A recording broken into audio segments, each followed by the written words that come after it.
السلام علیکم دوستو، اردو کلاسک چینل پر خوش آمدید۔ آئیے سنتے ہیں اردو ناول قرطاجنہ قسط نمبر 24۔ معزز سامعین سے گزارش کی جاتی ہے کہ ویڈیو کو لائک کریں اور چینل کو سبسکرائب بھی کریں، شکریہ۔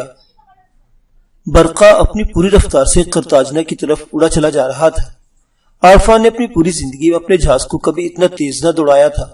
آج چھمو برقا کی رفتار کی وجہ سے دیوانہ ہوا جا رہا تھا۔ اسے ایک پل کسی جگہ قرار نہ آ رہا تھا۔ وہ کبھی تیز ترین جہاز کو دیکھتا اور کبھی جہاز کے عقب میں تیزی سے دوڑتے ہوئے پانی کو۔ چھمو برقا کا مخصوص پالتو بندر تھا۔ اس نے اپنی تمام عمر عارفان کے ساتھ گزاری تھی، لیکن اس نے کسی جہاز کو کبھی اتنا تیز سفر کرتے ہوئے نہ دیکھا تھا۔ وہ اچھل اچھل کر برقا کی تیز رفتاری پر اپنے جذبات کا اظہار کر رہا تھا۔ دانیال اہل جزیرہ کے جہازوں سے پہلے ہی چل پڑا تھا۔ اسے قرطاجنہ تک خبر پہنچانی تھی کہ مارفیس کے قزاقوں نے ایک باری کمک بھیجنے کا فیصلہ کر لیا تھا۔ مارفیس کے چاروں بڑے سرداروں میں اختلافات پیدا ہو گئے تھے، جنہیں شارک کے بڑے بھائی منگورا اور دانیال نے بڑی مشکل سے ختم کرایا تھا، اور اب مارفیس کے جزیرے سے 700 تیز رفتار جہازوں کے خوخار بیڑا سردار جیدان کی قیادت میں قرطاجنہ کی حفاظت کے لیے بڑھ رہا تھا۔ مارفیس کے سرداروں نے دانیال سے اپنے تحفظات مانگے تھے۔ دانیال نے انہیں مالا مال کر دینے کا وعدہ کیا تھا۔ اسے یقین تھا کہ فتح کی صورت میں قرطاجنہ کی کواری مارفیس کے قزاقوں کو خالی ہاتھ نہ لوٹائے گی، اور جب دانیال نے دیکھا کہ قزاقوں کا محیب جنگی بیڑا قرطاجنیوں کی مدد کے لیے چل پڑا تو دانیال نے مناسب سمجھا کہ وہ خود سب سے آگے جائے اور اہل قرطاجنہ کے ساتھ شارک اور جافیکس کو کمک کی خوشخبری سنائے۔ یہ فی الحقیقت ایک بہت بڑی خوشخبری تھی۔ یہی وجہ تھی کہ دانیال کو بھی امید تھی کہ قرطاجنہ رومیوں کے حملے سے بچنا نکلے گا، لیکن اسے قرطاجنہ کے تازہ حالات معلوم نہ تھے۔ اسے معلوم نہیں تھا کہ شیراٹن نے بغیر کسی لڑائی کے قرطاجنہ کے پانیوں کو اپنے قبضے میں کر لیا تھا، اور اس وقت شہر کے چاروں طرف سے گھیرا جا چکا تھا۔ دانیال تو اس امید پر قرطاجنہ کی طرف بڑھ رہا تھا کہ ابھی تک راستے کھلے ہوں گے، لیکن وہاں صورتحال بدل چکی تھی۔ تیز رفتار جہاز کے عرشے پر کلاڈینا اور دانیال دونوں ہی موجود تھے۔ ان کی نگاہیں دور قرطاجنہ کی طرف لگی ہوئی تھی۔ وہ دونوں ہی خاموش کھڑے تھے۔ جہاز کی رفتار کی وجہ سے ہوا کے جھونکے ان کے چہروں پر زور سے پڑ رہے تھے۔ برقا اپنی برق رفتاری کا بھرپور مظاہرہ کر رہا تھا۔ وہ قزاقوں کے بیڑے سے ایک دن قبل غرناط نہ پہنچ سکتا تھا، لیکن بدقسمتی آڑے آ گئی۔ غروب آفتاب سے کچھ ہی دیر پہلے دانیال کو دور سمندر میں چند سیاہ دھبے دکھائی دیے۔ وہ پریشان ہو گئے۔ اسے معلوم نہیں تھا کہ یہ کیا ہو سکتا ہے، لیکن اس کا خیال تھا کہ یہ رومی جہاز ہو سکتے ہیں۔ حالات حاضرہ کی روشنی میں اسے ایسا ہی سوچنا چاہیے تھا۔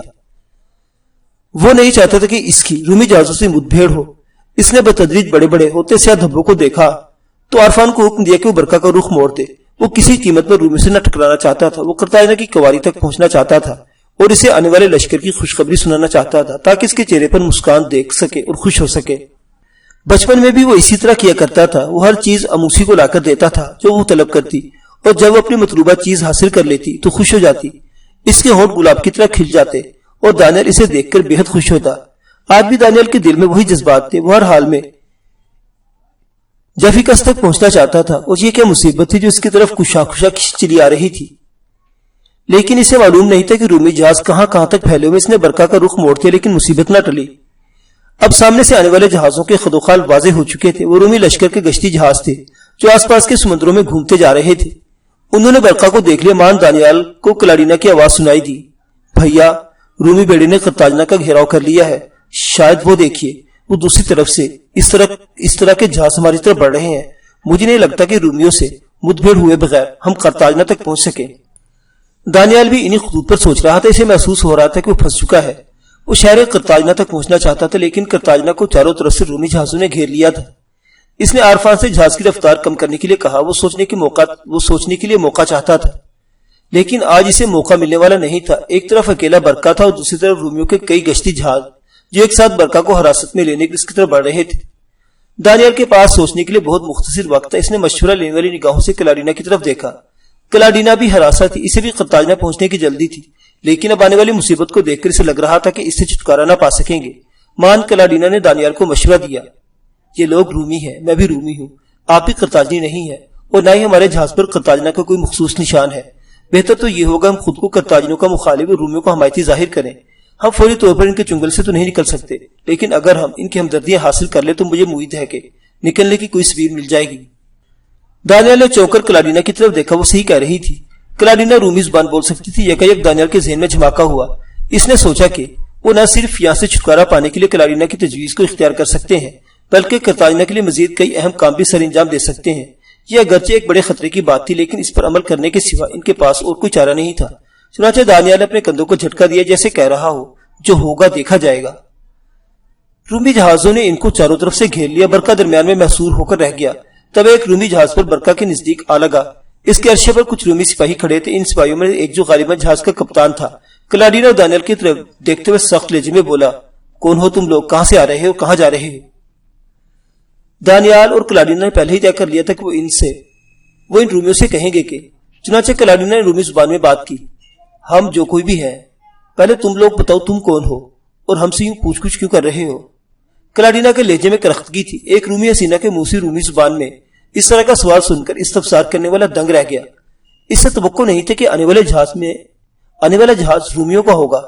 اس نے شکوک و شبہات بھری نظروں سے کلاڈینا کی طرف دیکھا اور اپنے لہجے کو پہلے سے قدرے نرم کرتے ہوئے پھر سوال کیا، پہلے تم بتاؤ تم لوگ کون ہو، کیونکہ تم ہماری حراست میں ہو، ہم نہیں، اس لیے تمہیں وہ ہمارے سوال کا جواب پہلے دینا ہوگا۔ دانیال اور کلاڈینا دل ہی دل میں ڈر رہے تھے کہیں ان کا پول ہی نہ کھل جائے۔ کلاڈینا نے اپنے لہجے اور آواز کو مضبوط کرتے ہوئے کہا، ہم رومی امیر البحر کوناڈس کے خاص الخاص ساتھی ہیں اور یہاں موجود رومی سپاہ سالار شیراٹن سے ملنا چاہتے ہیں۔ ہمارے پاس ان کے لیے ایک نہایت اہم پیغام ہے۔ کلاڈینا نے بہت بڑی بات کہہ دی تھی۔ کوناڈس کوئی معمولی آدمی نہیں تھا، اس کا نام ہی کافی تھا، لیکن اب تو وہ ہلاک ہو چکا تھا۔ یہی وجہ تھی کہ کوناڈس کا نام سنتے ہی سوال پوچھنے والا رومی کپتان ششتر رہ گیا۔ اس نے کسی قدر ہکلاتے ہوئے کہا، کوناڈس؟ تم نے کوناڈس ہی کہا نا؟ نوجوان حسینہ، ہاں میں نے رومی امیر البحر کوناڈس کا ہی نام دیا۔ گھیرا ڈالنے والے جہاز کا کپتان شیشو پنج میں پڑ گیا۔ اسے معلوم تھا کہ کوناڈس اب اس دنیا میں نہیں رہا، لیکن کلاڈینا اور دانیال کو معلوم نہیں تھا۔ انہوں نے اندھیرے میں تیر پھینکا تھا۔ کپتان کچھ اس طرح سوچوں میں گم کھڑا رہا، پھر اس اپنے اعصاب کو ڈھیلا چھوڑتے ہوئے کہا، ٹھیک ہے، اگر تم مرحوم کوناڈس کے ساتھی ہو تو پھر ہمارے سپاہ سالار کے معزز مہمان ہو، تم لوگ ہمارے ساتھ آؤ۔ مرحوم کوناڈس؟ کلاڈینا اور دانیال کے لیے یہ خبر کسی دھماکے سے کم نہیں تھی۔ کپتان نے کوناڈس کو مرحوم کہا تھا تو گویا کوناڈس ہلاک ہو چکا تھا۔ دانیال اور کلاڈینا اس خبر کو سن کر خاموش تو ہو گئے، لیکن وہ بری طرح خوفزدہ بھی ہو گئے، کیونکہ نئے حالات سے بے خبر ہونے کی وجہ سے ان کی کہانی میں جھول ہو سکتے تھے، ان کا پول کھل سکتا تھا۔ کپتان نے اپنے ساتھ چلنے کا کہا اور جہازوں کا رخ موڑنے کا اشارہ کیا۔ کوناڈس کا نام اس کے لیے اتنی بڑی صنعت تھا کہ اس نے کلاڈینا کے جہاز کی تلاشی لینا بھی مناسب نہ سمجھا۔ برقع گھیرا ڈالنے والے جہازوں کے پیچھے پیچھے رومی لشکر کی طرف چل پڑا۔ اب وہ مزید گہرے خطرے کا سامنا کرنے جا رہے تھے۔ کچھ دیر بعد انہیں عظیم رومی بحری بیڑا دکھائی دیا۔ دانیال اور کلاڈینا کی آنکھیں حیرت سے پھٹنے لگی۔ وہ اتنے بڑے بیڑے کا تصور بھی نہ کر سکتے تھے۔ اب دانیال کو دور سے قرطاجنہ شہر بھی دکھائی دینے لگا تھا۔ گھیرا ڈالنے والے جہازوں کا کپتان برقع کو اپنے پیچھے پیچھے لیے رومی بحری بیڑے کے مغربی پہلو کے وسط میں آیا۔ یہاں 20 جہاز لنگر انداز تھے جن پر رومی پرچم لہرا رہے تھے۔ ایک بڑے سہ منزلہ جہاز کے نزدیک پہنچ کر برقع کو رکنے کا اشارہ دیا گیا۔ اب وہی کپتان چند سپاہیوں کے ہمراہ برقع کی طرف آ رہا تھا۔ ایک جہاز سے دوسرے جہاز پر آنے کے لیے فوری طور پر جو بھی تختے بچھائے جاتے تھے، تختے بچھا دیے گئے تو کپتان اپنے سپاہیوں کے ہمراہ برقع میں داخل ہوا۔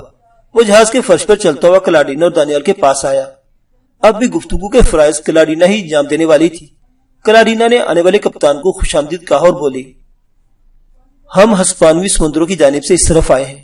ہمیں حکم دیا گیا تھا کہ ہم سپاہ سالار شیراٹن تک مغربی قزاقوں کی نقل و حرکت کی خبر پہنچائے، کیونکہ سپاہ سالار کوناڈس کو مارفیٹ کے سرداروں پر شبہ تھا اور ان کا شبہ درست نکلا۔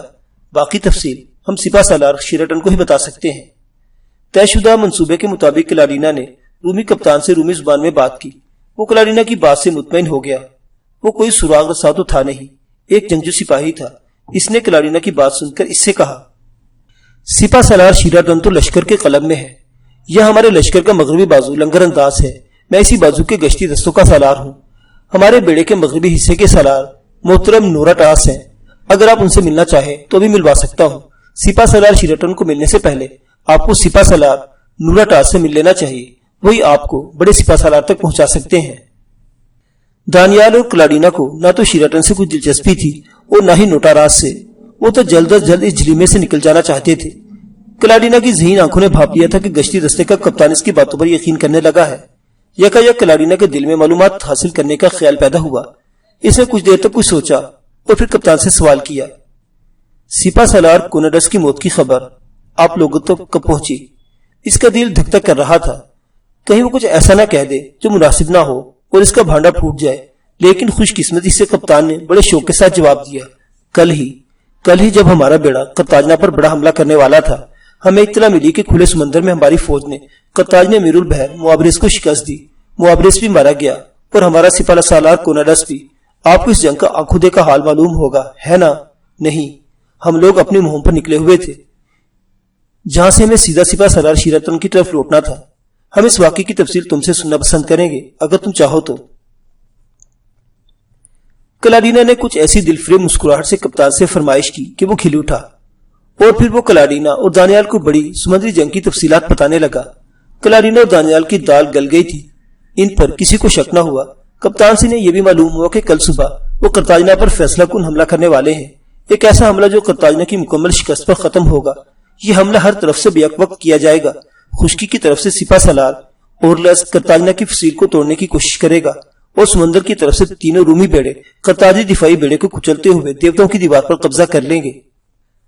کلاڈینا اور دانیال نے گشتی کپتان سے ہر بات معلوم کر لی، اور آخر میں گشتی کپتان نے ان سے دریافت کیا کہ کیا وہ نوٹاراس سے ملنے کے لیے اس کے ہمراہ چلنا چاہتے ہیں۔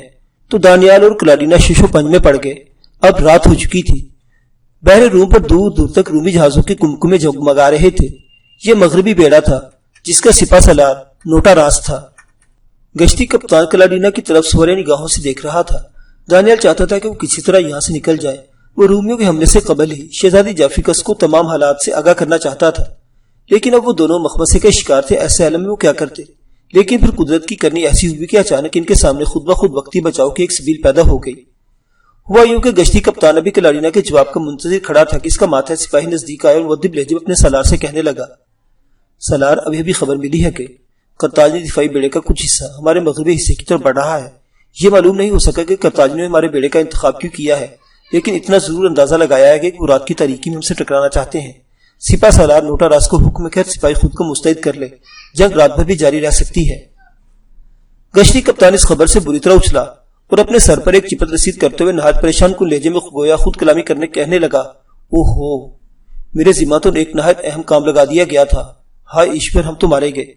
اتنا کہہ کر اس نے کلاڈینا اور دانیال کو کسی قدر ناراض نظر کے ساتھ دیکھا اور کہنے لگا، آپ لوگوں کی وجہ سے میں ایک بہت بڑی غفلت کر بیٹھا ہوں جس کا ازالہ شاید ممکن ہی نہ ہو۔ میں مغربی سمندروں میں گشتی دستے کا سالار ہوں۔ خبر ملی تھی کہ معابرس کا بچا کچا ٹوٹا پھوٹا بیڑا اس جانب سے قرطاجنہ کی طرف بڑھ رہا ہے۔ ہمارے ذمہ تھا اسے روکنا، اب تو بہت نزدیک آ چکا ہوگا۔ اوہ میرے ایشور، میرے تمام گشتی جہاز تو یہاں ہے۔ قرطاجنی بیڑے کا کچھ حصہ بھی یقیناً اسی غرض سے اس طرح بڑھ رہا ہے۔ یہ معابرس کے ٹوٹے پھوٹے اور شکستہ بیڑے کو ہمارے حصار سے نکالنا چاہتے ہیں۔ یقیناً یہی بات ہے، گویا ہماری دونوں طرف سے دشمن کے جہاز لپک رہے ہیں۔ مجھے ابھی اور اسی وقت مغربی سمندر میں پہنچنا ہوگا۔ آپ لوگ ایک جنگ میں پھنس چکے ہیں، بہتر یہ ہوگا کہ آپ لوگ کلب لشکر کی طرف نکل جائیں، وہاں آپ شیراٹن سے مل لیں، کیونکہ ہمارا سالار نوٹاراس تو اس وقت بے پناہ مصروف ہو چکا ہوگا۔ اندھا کیا مانگے دو آنکھیں، دانیال اور کلاڈینا کی خدا نے سن لی تھی۔ وہ خود نوٹاراس سے نہیں ملنا چاہتے تھے، وہ خود یہاں سے نکلنا چاہتے تھے۔ معابرس کا شکستہ بیڑا جس کی کمان اب گروزن کے ہاتھ میں تھی اتنا شکستہ بھی نہیں تھا۔ وہ مغربی سمندر میں نمودار ہو چکے تھے۔ رومیوں کے گشتی جہاز موجود نہ ہونے کی وجہ سے گروزن کا بیڑا کافی آگے تک بڑھایا تھا۔ اب ان کے سامنے رومیوں کا مغربی بازو تھا۔ ادھر شاری خود ایک برخفتار بیڑا لے کر رومیوں کے مغربی بازو کو کاٹنے کے لیے رات کی تاریکی میں آگے بڑھا تھا۔ دونوں طرف سے قرطاجنی بیڑے تھے اور درمیان میں رومیوں کے مغربی بازو کے سالار نوٹاراس کا بیڑا موجود تھا۔ اگر نوٹاراس درمیان میں اپنے جہاز ہٹا لیتا تو گروزن قرطاجنی بیڑا اپنے دفاعی بیڑے کے ساتھ آ ملتا۔ جلد ہی جنگ شروع ہو گئی۔ نوٹاراس کو اندازہ ہی نہ ہو سکا کہ آخر قرطاجنی بیڑا بیک وقت آگے پیچھے سے اتنی جلد کیسے حملہ ہو گیا۔ اسے کیا معلوم تھا کہ اس کے گشتی دستوں کا سالار کلاڈینا کی میٹھی باتوں کے سیر میں گرفتار ہو کر اپنے فرائض سے غافل ہو چکا تھا۔ ایک کپتان کی غفلت نے رومیوں کا معاملہ خراب کر دیا تھا۔ شارک نہایت برخفتار تھا، اس کی یہی خاصیت اور صلاحیت ہمیشہ نمایاں رہی تھی۔ آج بھی اس نے اپنی برق رفتاری اور شدید حملے کی بدولت رومیوں کے مغربی بازو کو چیر کر رکھ دیا۔ جلد ہی دونوں قرطاجنی لشکر ایک دوسرے کے ساتھ مل گئے۔ رات کی تاریکی میں آگ کے شعلے اور جہازوں کی گڑگڑاہٹ نے ایسا سما پیدا کر دیا جیسے دیوتاؤں کی جنگ چھڑ چکی ہو۔ ایسے افراتفری کے عالم میں دانیال کے جہاز کو کون پوچھتا تھا؟ دانیال چالاکی سے اس قیامت خیز جنگ سے نکلا اور اس کے جہاز برقہ نے قرطاجنہ کی طرف دوڑ لگا دی۔ اگلی صبح فیصلے کی صبح تھی۔ اہل قرطاجنہ کو رات کی کارروائی کی خبر مل چکی تھی۔ ان کے حوصلے بلند ہو گئے تھے۔ اب ان کا دفاعی بیڑا تعداد میں اتنا کم نہیں رہا تھا جتنا قبل ازیں تھا۔ گروزن کا پورا بیڑا اپنے شہر کی حفاظت کے لیے شارک کے ساتھ عاملہ تھا۔ اوپر دیوتاؤں کی دیوار پر جتنے قرطاجنی شہری سمندری جنگ دیکھنے کے لیے جمع تھے اتنے ہی خشکی کی طرف فسیلے شہر پر بھی موجود تھے۔ آج برتھاس نے ایک عجیب فیصلہ کیا تھا، ایک ایسا فیصلہ جو آج تک کسی سپہ سالار نے نہ کیا تھا۔ رومی سپہ سالار اورلیس کے ساتھ وہی کھیل کھیلنے جا رہا تھا جو اورلیس نے برتھاس کے ساتھ کھیلا تھا، لیکن برتھاس نے اس سے بھی بڑھ کر یہ کھیل کھیلنے کا فیصلہ کیا تھا۔ الگ صبح ہی جب دونوں طرف کی فوجیں ایک دوسرے کے سامنے صف آرا ہو گئی، اوپر فصیل پر جنگ دیکھنے والوں کے ٹھٹ لگ گئے، نقارے بجنے لگے، بگل شور مچانے لگے، گھوڑے ہی نہانے لگے اور سورج کی تیز دھوپ میں تلواریں چمکنے لگی، تو ایک عجیب واقعہ ہوا۔ برتھاس جو کرتاجنی بری لشکر کا سپہ سالار تھا، تنے تن اپنے گھوڑے کی پشت پر سوار ہو کر میدان میں نکلا۔ وہ دونوں صف آرا پیدل لشکروں کے بیچوں بیچ آ کر رک گیا اور اس نے اپنے ایلچیوں کو رومی لشکر کی سپہ سالار اورلیس کی طرف روانہ کر دیا۔ اس نے اورلیس کو بذات خود دوبدو مبارزت کی دعوت دے دی۔ یہ ایک نہایت انوکھا اقدام تھا۔ اورلیس کی توقعات میں بھی ایسی بات نہیں تھی۔ وہ خود مبارزت کی جنگ کا طریقہ شوق اختیار کیا کرتا تھا، لیکن اسے توقع نہیں تھی کہ کرتاجنی سپہ سالار برتھاس خود بنفس نفیس اسے مبارزت کے لیے للکارے گا۔ اب اگر وہ برتھاس کو انکار کرتا تو اپنی فوج کے سامنے اس کی عزت کیا رہ جاتی؟ اس کے سپاہی کہتے جب وہ دوسرے سورماؤں کو دوبدو مبارزت کے لیے روانہ کر سکتا تھا تو خود کیوں نہیں جا سکتا؟ اورلیس کے ہاتھوں کے طوطے اڑ گئے۔ وہ دور سے دیکھ رہا تھا کہ میدان میں برتھاس اپنے اکیلے گھوڑے پر سوار مسلسل اورلیس کو للکار رہا تھا۔ کرتاجنی سپاہیوں نے اپنے سپہ سالار کی جرأت دیکھی تو جوشی جذبات سے پاگل ہو گئے۔ وہ اپنے نیزے زمین پر مار مار کر اور اپنے حلقوں سے پرشور آوازیں نکال کر اپنے سردار کو داد دے رہے تھے، اور اس کے مد مقابل رومی سپہ سالار اورلیس کی بزدلی کے تانے دیے جا رہے تھے۔ رومی سپاہیوں کی نہایت بے عزتی کا مقام تو ابھی تک گمسم کھڑے اپنے سپہ سالار کی جانب دیکھ رہے تھے۔ اورلیس کی حالت غیر تھی۔ یہ کھیل اس نے خود شروع کیا تھا اور اسی کھیل کی بدولت اسے گزشتہ جنگ میں برتھاس جیسے بہادر سپہ سالار کو دھوکے سے شکست دی تھی۔ برتھاس اپنی شکست کی ذلت برداشت نہیں کر پایا تھا۔ وہ کرتاجنہ کی مجلس خصوصی کے سامنے بھی شرمندہ اور شرمسار تھا اور اپنی عوام کے سامنے بھی۔ آج وہ اپنی تمام تر شرمندگیوں کو دھونے کے لیے جنگ سے پہلے خود میدان میں اترا تھا۔ وہ مسلسل اپنی شمشیر لہرا رہا تھا۔ بالآخر رومی سپاہیوں نے بھی اپنے سپہ سالار کو اس مبارزت کے لکسانا اور ابھارنا شروع کر دیا۔ مرتا کیا نہ کرتا کہ مصداق اورلیس کو توم و کرہن اپنے لشکر سے نکلنا پڑا، اور جو ہی وہ میدان کی طرف بڑھا دونوں لشکروں میں اتنا زیادہ شور بلند ہوا کہ آسمان نے بھی اپنے کانوں میں انگلیاں ڈیلا لی۔ یہ عجیب واقعہ ہو رہا تھا۔ ایک بڑے لشکر کا بہادر سپہ سالار دوسرے بڑے لشکر کے بہادر سپہ سالار کے ساتھ دوبدو مبارزت کے لیے آ رہا تھا۔ ظاہر ہے جنگ کا فیصلہ تو چند لمحوں میں ہونے والا تھا۔ ایک سالار کے مرتے ہی دوسری فوج کا حوصلہ بہت پست ہو جاتا اور بعد کی جنگ تو محض ایک بلوا بن کر رہ جاتی۔ جب سپہ سالار مر جاتے ہیں تو فوجیں جنگ لڑنے کی قابل نہیں رہتی۔ یہ برتھاس ہی تھا جس نے اورلیس سے اپنی ذلت کا بدلہ لینے کی طرح بڑا خطرہ مول لیا تھا، ورنہ لشکروں کے سالار خود میدان میں مبارزت نہیں اترا کرتے، اور کسی کی نگاہوں میں نہ صحیح لیکن اپنی محبوبہ کلارینا کی نگاہوں میں وہ ضرور سرخرو ہونا چاہتا تھا۔ کچھ دیر بعد دونوں بڑی فوجوں کے سپہ سالار آمنے سامنے تھے اور ان کے نزدیک کوئی تیسرا آدمی موجود نہیں تھا۔ وہ خود ایک دوسرے کی آواز سن سکتے تھے، ان کے درمیان ہونے والی باتیں کوئی تیسرا نہیں سن سکتا تھا۔ سب سے پہلے برتھاس نے ایک بات کی، اورلیس یہ کھیل تم نے خود شروع کیا تھا، تم نے جنگ کے اصولوں کی خلاف ورزی کی، تم نے زہر میں بجھے ہتھیاروں کے ذریعے میرے سورماؤں کو موت کے گھاٹ اتارا، میرے وہ بہادر سپاہی بھی شہید ہو گئے جو مبارزت میں مد مقابل کو ختم کر کے لوٹتے تھے، لیکن لشکر میں واپس آ کر وہ شہید ہو جاتے، کیونکہ اگر ان کے جسم پر کوئی معمولی سا زخم بھی لگ جاتا تو زہر کی وجہ سے وہ زندہ نہ رہ پاتے۔ یقیناً تم بھی آج زہر میں بجھے ہوئے ہتھیاروں سے لیس ہو کر آئے ہو، لیکن مجھے اس کی کوئی پرواہ نہیں۔ میں آج تمہیں بتا دینا چاہتا ہوں کہ مبارزت کسے کہتے ہیں۔ آج جب تمہارے لشکر کے سامنے تمہاری موت ہوگی تو پورے رومی لشکر کے حوصلے پست ہو جائیں گے، پھر چاہے میں زندہ رہوں یا مر جاؤں، لیکن رومی لشکر ضرور دگنا ہو جائے گا۔ برتھاس کے لہجے کا ٹھہراؤ دیکھ کر رومی سپہ سالار اورلیس دل ہی دل میں کانپ گیا، لیکن بظاہر اس نے برتھاس کے سامنے سینہ تانتے اس کی بات کا یوں جواب دیا، سپہ سالار برتھاس، یہ جنگ ہے، جنگ میں سب کچھ جائز ہوتا ہے۔ تم نے آج تک کسی بہادر کا سامنا کیا ہی نہیں، تم ہماری سرزمین پر آ کر ہمارے کمزور لوگوں کو قتل کرتے رہے۔ آج تم نے بہت اچھا کیا جو خود قتل ہونے کے لیے خود کو میرے سپرد کر دیا۔ مجھے امید ہے تمہاری موت کے بعد تمہاری فوج جنگ لڑنے کے قابل نہیں رہے گی۔ اورلیس اتنا کہا اور خود بڑھ کر برتھاس پر حملہ کر دیا۔ دونوں کے ہاتھوں میں تلواریں تھیں، ان کی ڈھالیں ان کی پشتوں پر بندھی ہوئی تھی، جنہیں وہ وقت ضرورت آن واحد میں پوچھ سے الگ کر سکتے تھے۔ برتھاس نے اورلیس کے پہلے وار کو ایک ہٹ کر خالی جانے دیا، اور اب ان دونوں عظیم سالاروں کے درمیان ایک خوفناک لڑائی شروع ہو چکی تھی۔ دونوں طرف کے عظیم بری لشکر دم سادے کھڑے تھے۔ اوپر فصیل پر اہل کرتاج نے اس انوکھی لڑائی کا منظر دیکھ رہے تھے۔ دیوار پر موجود لوگوں میں عمائدین سلطنت کے علاوہ وزیر اعظم ارفلکر خود بھی موجود تھا۔ برتھاس نے اورلس کے ہر وار کو اپنی مہارت کی وجہ سے ہوا میں خالی جانے دیا۔ اس کے برعکس برتھاس اس کے واروں کو روکنے کے لیے اورلس کو اپنی ڈھال استعمال کرنا پڑی۔ اورلس بھی کوئی کم سورما نہیں تھا۔ وہ دونوں ایک دوسرے پر جھپٹ جھپٹ کر وار کر رہے تھے۔ ان کے ہر وار میں بلا کی شدت تھی، اتنی شدت کی دیکھنے والی نظریں ششدر تھی۔ اورلس کی تلوار برتھاس پر پڑتی تو یہ لگتا جیسے وہ برتھاس کو دو ٹکڑوں میں کاٹ دے گی، اور برتھاس کا وار اورلس پر پڑتا تو محسوس ہوتا کسی جلاد نے پوری قوت سے گرز دے مارا ہو۔ کبھی کبھی دونوں تلواریں آپس میں ٹکراتی تو زوردار ٹن کی آواز پیدا ہو جاتی جو لشکر تو لشکر دور فصیل پر کھڑے تماشائیوں کو بھی سنائی دیتی۔ وہ ایک دوسرے کے ساتھ یوں لڑ رہے تھے جیسے ایک دوسرے کو کاٹ کر رکھ دیں گے۔ ایک کی ذرا سی غفلت اس کی موت کا باعث بن سکتی تھی۔ مان برتھاس پوری قوت سے فضا میں اچھلا۔ وہ اورلس کے مقابلے میں چند فٹ بلند ہو گیا، اور جب وہ زمین پر واپس آئے تو اس کی شمشیر کا بھاری اور کاری وار اورلس کے بائیں پہلو پر پڑا۔ اگر اورلس کے بدن پر بھاری بھرکم زیرہ نہ ہوتی تو وہ اب تک دو حصوں میں کٹ چکا ہوتا، لیکن زیرہ پر اتنی زوردار تلوار کا وار بھی اورلس کے لیے کم تکلیف دہ نہ تھا۔ اس کے سینے میں درد کی شدید لہر اٹھی اور وہ چند قدم لڑکھڑا گیا۔ برتھاس رک گیا اور اسے سانسیں درست کرنے کا موقع مل گیا۔ جو ہی اورلس بحال ہوا، اس نے برتھاس سے بھی زیادہ قوت کے ساتھ تلوار کا وار کیا۔ اس کا نشانہ براہ راست برتھاس کا سر تھا۔ برتھاس نے اس مرتبہ ڈھال استعمال کی اور آن واحد میں اسے اپنے سر پر کر لیا۔ ڈھال پر اورلس کا زوردار وار پڑا تو برتھاس کی ڈھال درمیان سے چٹک گئی۔ برتھاس کو رومی سپہ سالار کی طاقت کا اندازہ ہوا۔ دور رومی لشکر میں داد تحسین کا شور بلند ہوا۔ برتھاس نے بیکار ڈھال کا بوجھ اٹھانے بے وقوفی جانا اور پلک جھپکنے کی دیر میں اپنی ڈھال ایک طرف پھینک دی۔ اب اس کے پاس صرف شمشیر تھی۔ وہ دونوں پھر ہانپتے کانپتے ایک دوسرے کے سامنے تھے۔ برتھاس کو معلوم تھا کہ اورلس کی تلوار زہر میں بھجی ہوئی ہو سکتی ہے، چنانچہ ڈھال کے چلے جانے کے بعد وہ اور بھی محتاط ہو گیا۔ اورلس نے برتھاس کو محتاط ہوتے دیکھا تو شیر ہو گیا اور برتھاس پر تابڑ توڑ وار کرنے شروع کر دیے۔ وہ ہر وار پر برتھاس کو ایک قدم پیچھے دھکیلتا چلا جا رہا تھا۔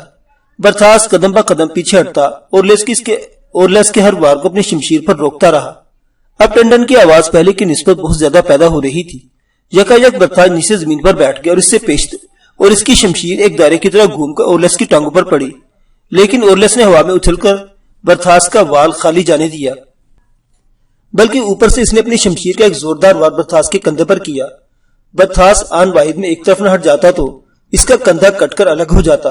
اگلے لمحے برتھاس نے نہ صرف اٹھتے ہی برق رفتاری کا مظاہرہ کیا بلکہ پہلے کی طرف فضا میں اچھلا اور خود کو ہوا میں نیم دائرے کی صورت میں گھما کر اورلس کے پہلو پر ایک کاری ضرب لگائی۔ ضرب پھر لوہے کی زرہ پر پڑی۔ دراصل جب سے برتھاس کی ڈھال ٹوٹی تھی وہ اورلس کی شمشیر سے بچنے کی کوشش کر رہا تھا، کیونکہ اسے معلوم تھا کہ کوئی معمولی سا زخم بھی اس کی موت کا باعث بن سکتا ہے۔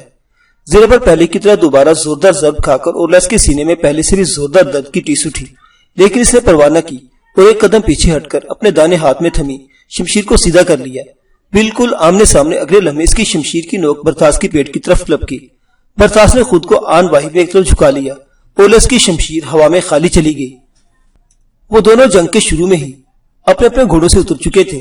وہ ساری لڑائی زمین پر لڑ رہے تھے۔ ان کے گھوڑے نزدیکی کھڑے تھے۔ دونوں لشکر اپنے اپنی سانسیں روک کے اس ہیبتناک جنگ کا مظاہرہ دیکھ رہے تھے۔ ہر طرف خاموشی تھی، صرف ان دونوں سپہ سالاروں کی شمشیریں ٹکرانے کی آواز فضا میں گونج رہی تھی۔ مان اورلس نے برتھاس پر تلوار کا ایک وار کیا جو محض دکھاوا تھا، کیونکہ جو ہی برتھاس ایک طرف جھکا اورلس نے اپنی ڈھال پوری قوت سے برتھاس کے چہرے پر دے ماری۔ برتھاس کو چہرے پر چوٹ لگی اور اس کے چہرے کی جلد پھٹ گئی۔ اگلے لمحے اورلس نے برتھاس والا داؤ استعمال کیا۔ وہ نہایت پھرتی سے زمین پر بیٹھا اور اپنی تلوار کو نیم دائرے کی صورت میں گھما کر برتھاس کی ٹانگوں پر کاٹنا چاہا، لیکن ایسے عام داؤ کی زد میں برتھاس جیسا جنگجو کہاں آنے والا تھا۔ وہ فضا میں اچھلا، اورلس کی شمشیر ہوا میں خالی گھوم گئی، لیکن برتھاس کی تلوار کا وار خالی نہ گیا۔ برتھاس نے اوپر سے تلوار کسی جلاد کے گرز کی طرح اورلس کے سر پر دے ماری۔ اورلس کے سر پر لوہے کا خوج چڑھا ہوا تھا۔ تلوار کی ضرب سے پچک گیا۔ اورلس کو یوں لگا جیسے کسی نے اس کے سر پر پوری چٹان دے ماری ہو۔ اس کی آنکھوں کے سامنے یکلخت اندھیرا چھا گیا اور اسے کچھ دکھائی نہ دے رہا تھا۔ اسی موقع نے برتھاس کو اس جنگ کا فاتح بنا دیا، کیونکہ اگلے ہی لمحے برتھاس کی شمشیر اورلس کے بائیں شانے کو کاٹ چکی تھی۔ برتھاس کا وار اتنا زوردار تھا کہ زرہ کی مضبوط کڑیاں بھی ٹوٹ گئی۔ جو ہی اورلس کا بایاں کندھا کٹ کر الگ ہوا، بے ہوش ہوتے ہوتے اورلس کی آنکھوں میں ایک بار پھر کھلی طرح کھل گئی۔ اس کی آنکھوں میں سرخی اتر آئی۔ برتھاس اب اس کی طرف سے مطمئن ہو چکا تھا اور نہایت اطمینان سے اس کا سر کاٹنے کے لیے اپنی شمشیر کو دائیں ہاتھ میں لہرا رہا تھا، لیکن اسی لمحے ایک انہونی ہو گئی۔ اورلس نے مرتے مرتے بھی اپنی شمشیر گھما دی۔ برتھاس ایک چھلانگ لگا کر پیچھے ہٹتے اور شمشیر کے وار سے بچنے میں تو کامیاب ہو گیا، لیکن اورلس کی تلوار کی نوک برتھاس کی بائیں پنڈلی کو زخمی کرنے میں کامیاب ہو گئی۔ اب تک تو برتھاس نے نہایت کامیابی کے ساتھ اپنے آپ کو اس موذی تلوار سے بچائے رکھا تھا، لیکن آخر وقت میں جب وہ اس مبارزت کو جیت چکا تھا، زہر میں بجھی تلوار کے ایک معمولی سا زخم اپنے بدن پر کھا بیٹھا۔ برتھاس کو یقین ہو گیا کہ اب وہ بھی زندہ نہیں بچ پائے گا۔ اس کے تن بدن میں غصے کی شدید لہر دوڑ گئی۔ دوسرے دیکھنے والوں کے لیے وہ مکمل طور پر جنگ جیت چکا تھا۔ رومیوں کی حالت غیر تھی، جبکہ قرطاجنی اچھل اچھل کر اور شور مچا مچا کر اپنی خوشی کا اظہار کر رہے تھے۔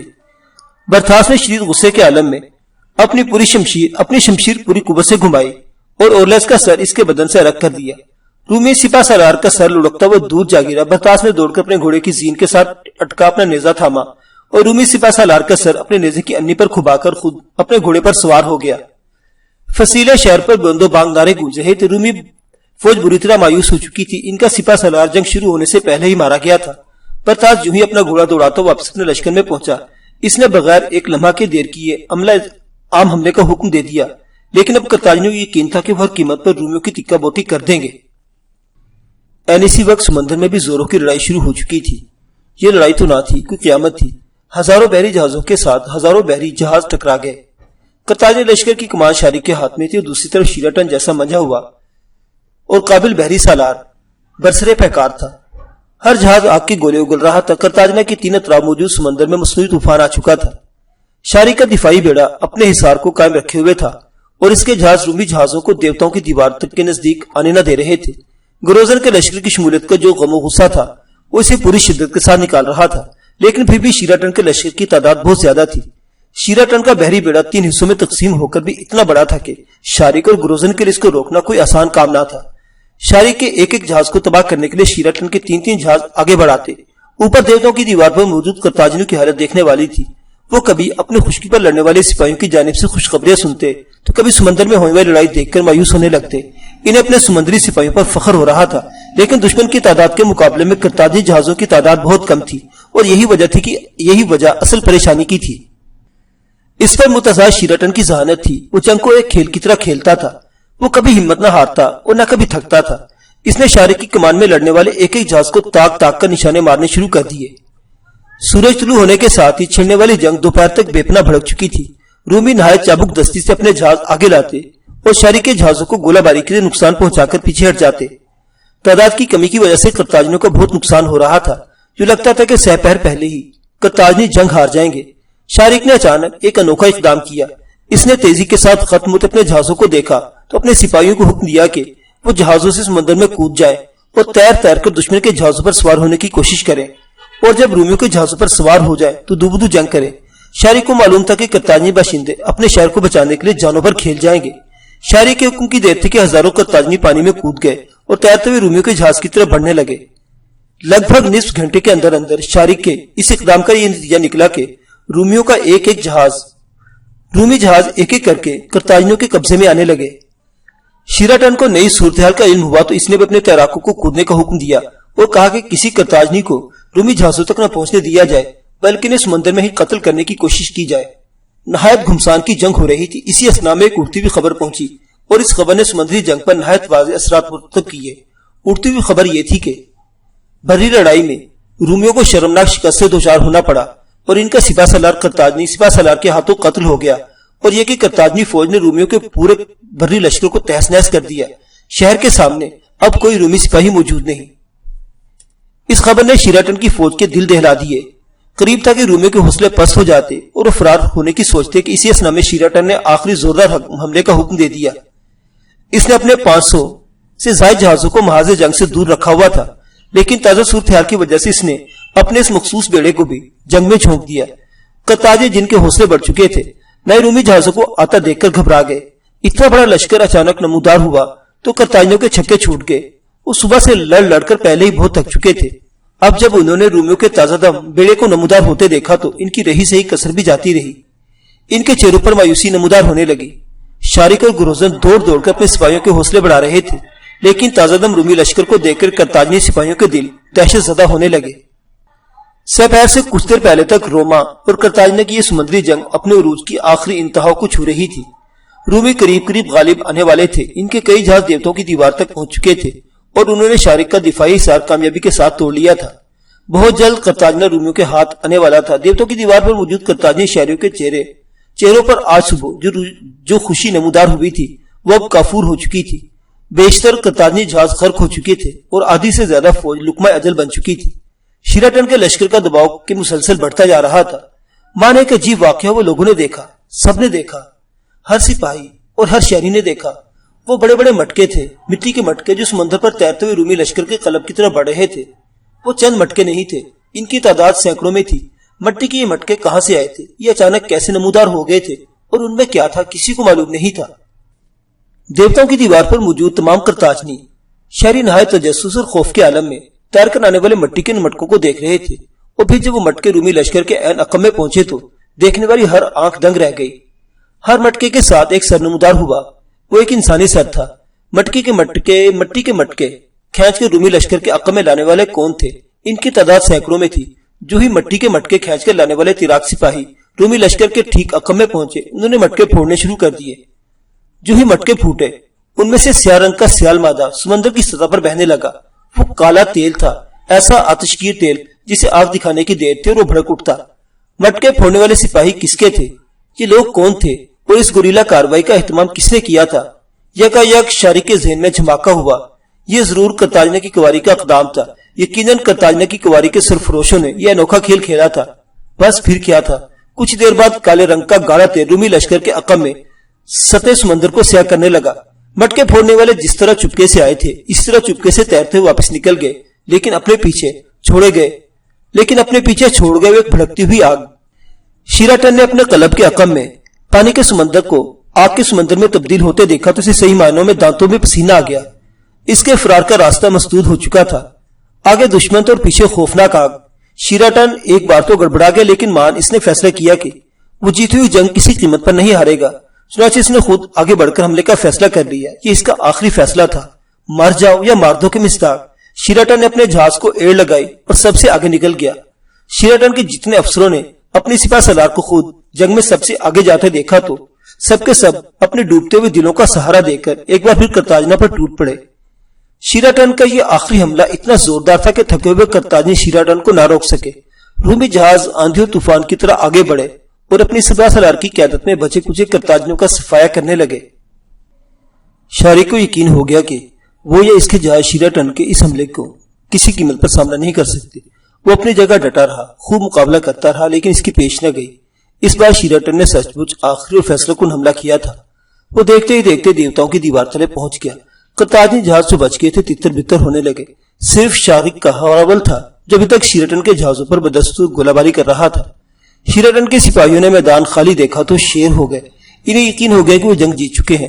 اچانک شیراٹن نے حکم دیا کہ بندرگاہ پر قبضہ کر لو۔ شیراٹن کا اپنا جہاز بھی بندرگاہ کی طرف لپکا، لیکن بندرگاہ کی نگرانی قرطاجنی شہزادی جافیکس کے جانثار کر رہے تھے۔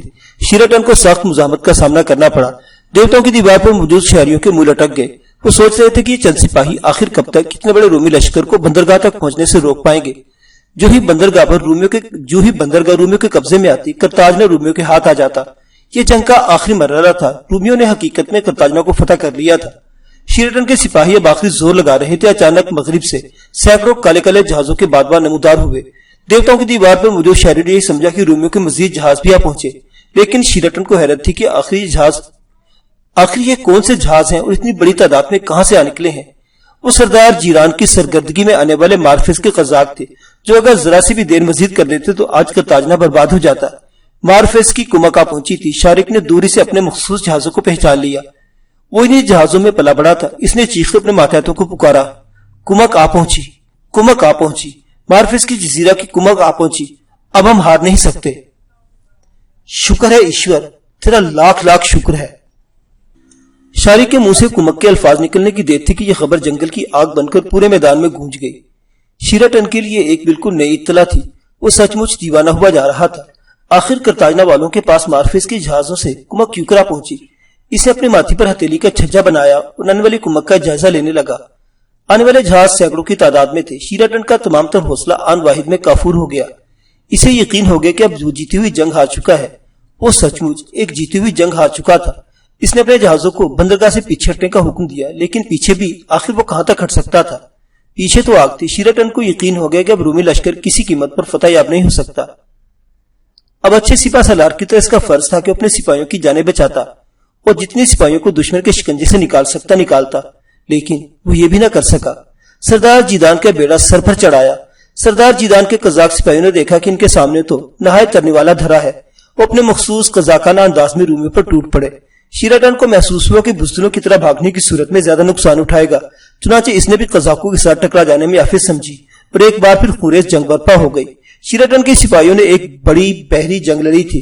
صبح سے شام ہو گئی تھی، لیکن مارکا کارزار ابھی تک گرم تھا اور اب کسی کا کچھ پتہ نہ چل رہا تھا کہ آخر کون کس کے ساتھ برسرے پیکار ہے۔ بس ایک خونریز جنگ تھی، شعلے تھے، چیخو پکار، قتل و غارت اور ماردھاڑ کا بازار گرم تھا۔ غروب آفتاب تک رومیوں نے قزاقوں کو خوب بتا دیا کہ وہ آسانی سے ہاتھ آنے والے نہیں، لیکن جو ہی اندھیرا چھانے لگا رومیوں نے فرار کی راہ اختیار کی اور شیراٹن خوفناک شکست کے بعد کھلے سمندر کی طرف لوٹ گیا۔ اس کا لشکر تباہ ہو چکا تھا اور وہ خود بھی بری طرح زخمی تھا۔ جنگ ختم ہوئی، ہر طرف اندھیرا چھا گیا، قرطاجنہ بچ گیا، دشمن ناکام ہو گیا۔ رومیوں کے سارے خوابوں پر پانی پھر گیا، لیکن قرطاجنیوں کا بھی کچھ کم نقصان نہ ہوا تھا۔ قرطاجنیوں کی آدھی نسل اس جنگ کی نظر ہو گئی تھی۔ اتنے بڑے جانی نقصان کے باوجود بھی قرطاجنہ کے عوام خوشی سے اچھلتے اور ایک دوسرے کو گلے لگاتے پھر رہے تھے۔ مارفیس کے قزاقوں نے اگرچہ اس جنگ میں کوئی خاص بڑا کارنامہ سے انجام تو نہیں دیا تھا، لیکن پھر بھی ان کی آمد نے قرطاجنہ کو برباد ہونے سے بال بال بچا لیا تھا۔ محبت کا شہر ایک بڑے نقصان کے بعد اب محفوظ تھا۔ شہر کے دروازے کھول دیے گئے تھے اور رات کی تاریکی کے باوجود لوگ زخمی کو اٹھانے اور مال غنیمت کو سنبھالنے میں لگے ہوئے تھے۔ ایک قیامت تھی جو قرطاجنہ پر آ کر گزری تھی، ایک عذاب تھا جس نے اہل قرطاجنہ کو آ لیا تھا اور انہوں نے بالآخر اس مشکل سے چھٹکارا پا لیا تھا۔ جنگ ختم ہو گئی، لیکن دکھ درد کا سلسلہ بھی ختم نہ ہوا تھا۔ زخمی اور مقتولوں کے وارث رو رہے تھے، عام عوام جوش و جذبے سے مغلوب ہو کر کام کر رہے تھے۔ رومیوں کے ڈوبتے ہوئے جہازوں میں سے سامان نکالا جا رہا تھا، ٹوٹے ہوئے جہازوں کو کھینچ کر بندرگاہ اور کناروں پر لگایا جا رہا تھا۔ بھڑکتے ہوئے آگ کو بجھانے کی کوششیں کی جا رہی تھی۔ اسی ادھیڑ بن میں رات گزرنے لگی۔ معزز سامعین حضرات، قرطاجنہ کی یہ داستان ابھی جاری ہے۔ بقیہ واقعات اگلی قسط میں دیکھتے رہیے اردو کلاسک۔ اللہ حافظ۔